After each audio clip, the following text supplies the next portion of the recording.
Our second reading comes to us today from the Gospel according to Matthew.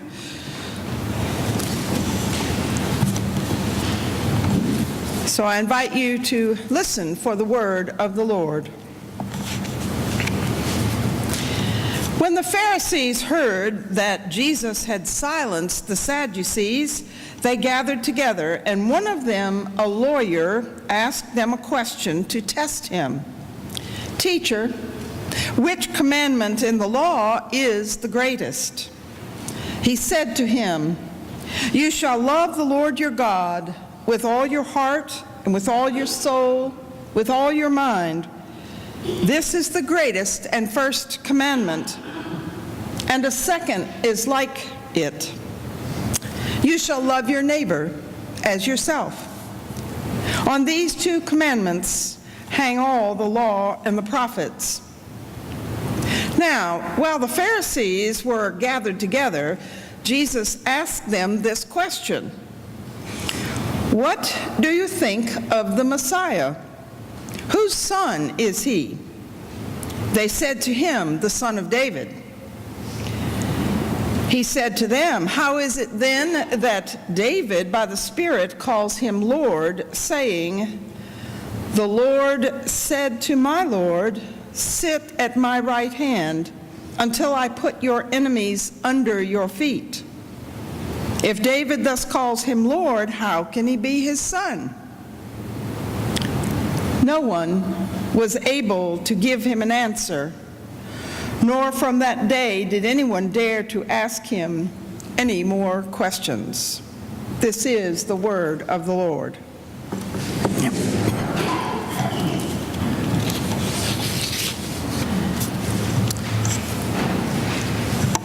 There was a group of teenagers who were planning a mission trip.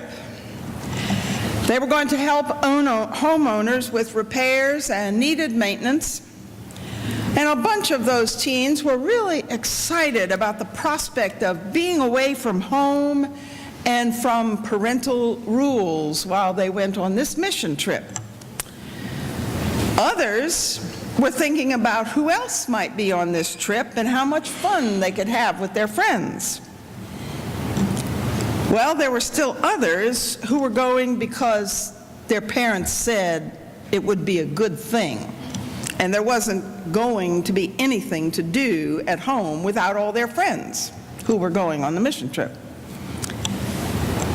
Somewhere between the bus ride from the church to the mission site and back again, an interesting thing happened. One of the teens who grudgingly went had what he termed a religious experience during the week that they were gone. One of the teens found out that the whole world didn't revolve around him and around his friends. And that particular teen decided he would commit his time and his strength to the repairs and the maintenance and the painting of this home of strangers. And while he did that, he began to take an interest in these people. He learned their names, he ate at their table, and when he was asked one evening to return thanks, to say the blessing before the meal, he said he had a deep and abiding sense that God loved all of them. And he said, if I'd stayed at home, I never would have known that. You see, these teens took a risk, going to a place they did not know, to do something they were not sure they could do, for reasons that were not wholly pure and altruistic. But the greatest risk would have been not taking the risk, not going and never learning about themselves and who God is.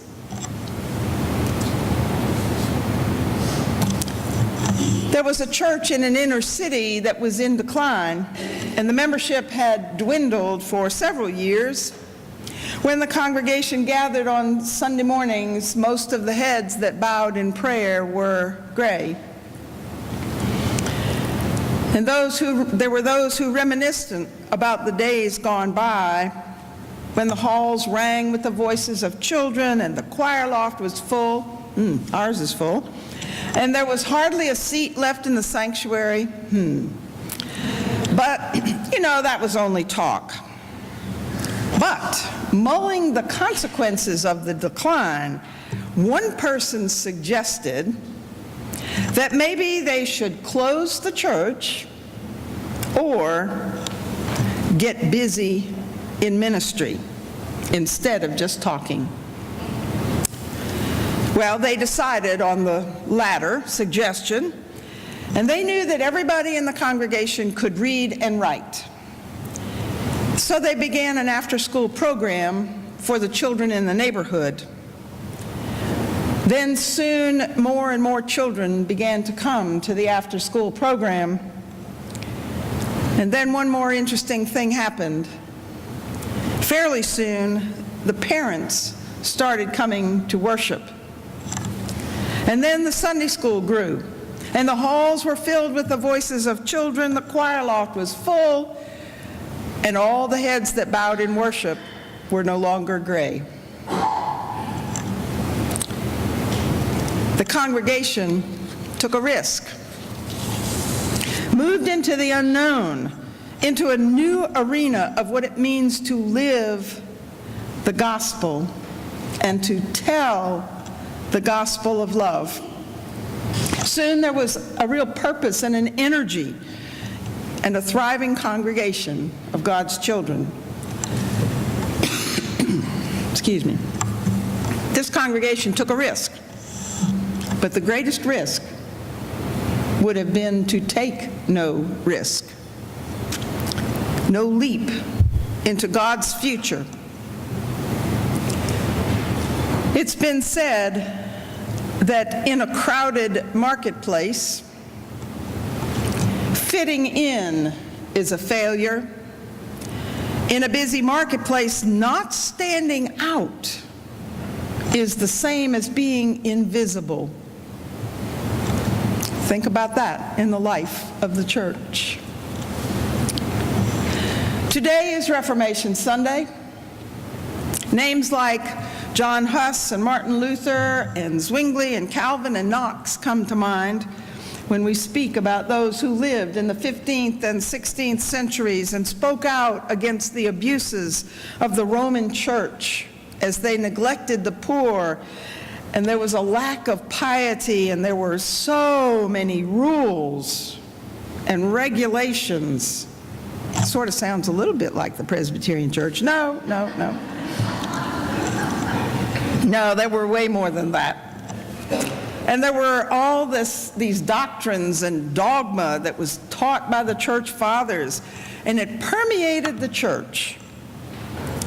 Of course, you probably remember that the worst offense to the people who became the reformers was the selling of indulgences, which was a way to seek relief for your loved ones who were in purgatory and probably in deep distress and under great persecution, and this would lift them out faster and into heaven faster.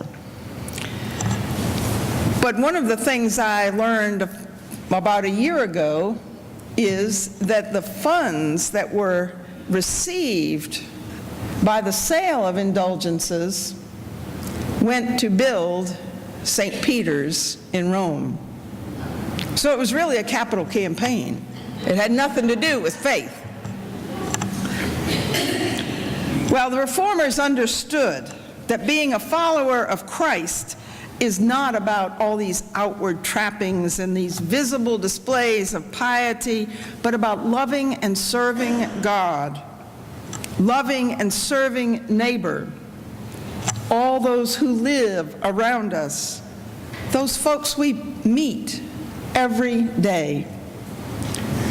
Being a follower of Christ to the reformers was to take a risk, to step out beyond what they wanted, to what God wanted. You see, being a follower of Christ is not about us. It's about Jesus Christ, whom God sent to the earth.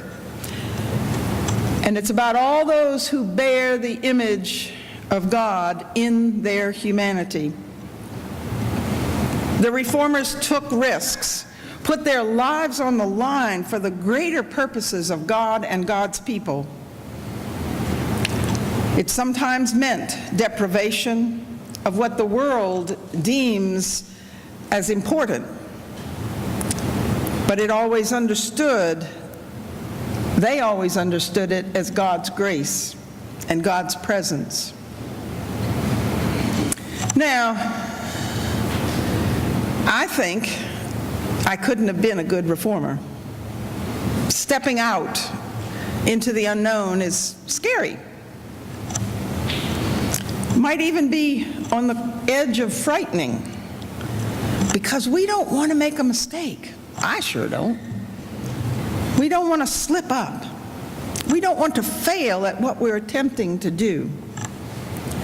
But down through the ages, courageous and passionate Christians have braved physical and emotional and spiritual elements of this world for the sake of God's love.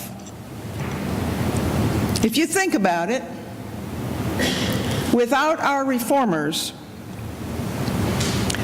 or without the people who stepped out in faith, the early disciples for sure, Christianity might not have spread beyond the Sea of Galilee and the Jordan River. And the Western world might never have formed into the nations that we know today. The United States might never have been settled, and democratic government might never have taken the shape that it has. The missionary movement of the 19th and 20th centuries would never have taken place. And even the evangelical and spirituality movements of the 20th century, and even up till this day, may not have happened. And perhaps they are a wake-up call that reminds us we are on a journey. We explore daily what it means to be a Christian. If we are who we say we are, followers of Christ, then we cannot be satisfied that there is nothing to do, or that there is no story to tell, or there is no love to declare and share. When Christians sit down on the job and fail to take risks because of a failure of nerve, God's love cannot be expressed. God is still calling people.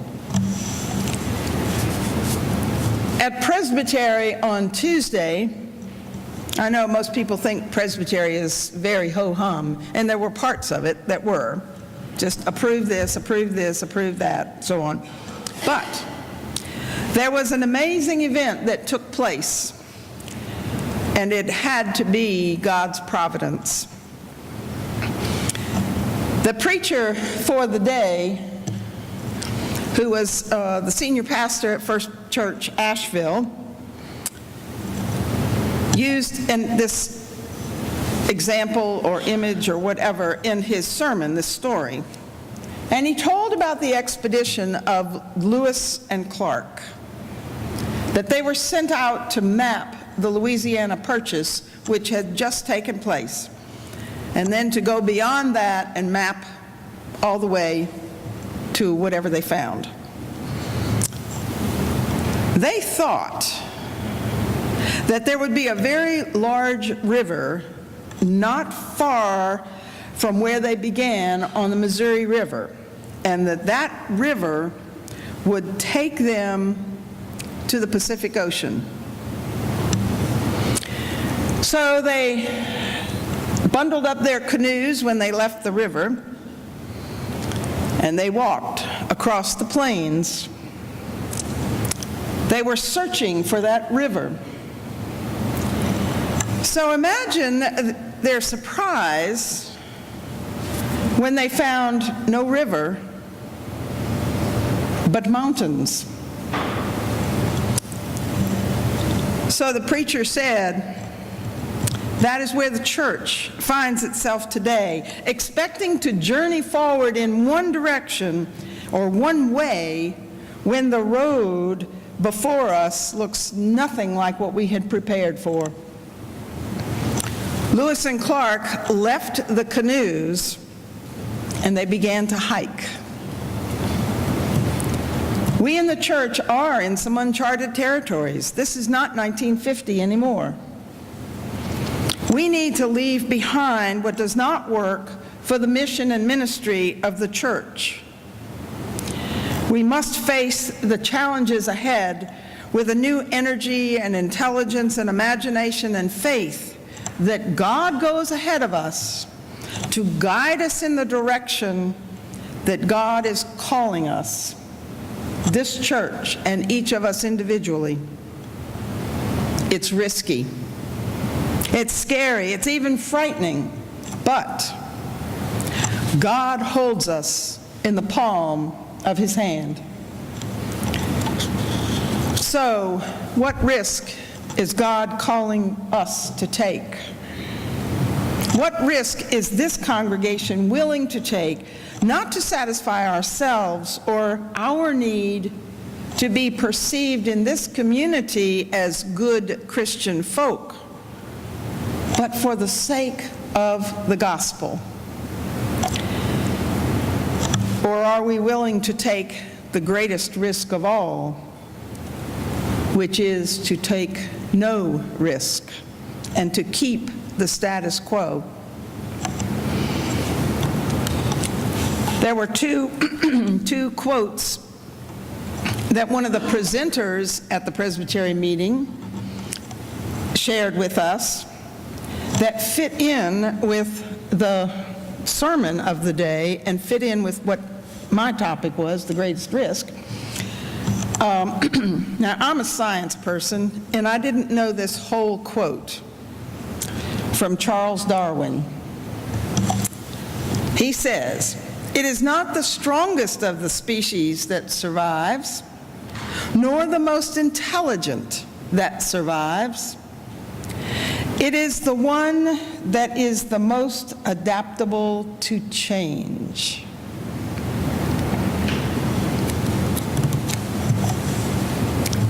And another quote from some guy named Seth Godin, and I don't know who he is, but this was the quote, and it was powerful to me. "The tiny cost of failure is dwarfed by the huge cost of not trying." You see, the greatest risk is not taking one at all. What risk is God calling you to take for the kingdom of God? May God grant to each of us the heart and mind and strength to step up and reach out in faith toward the future God is calling us to create.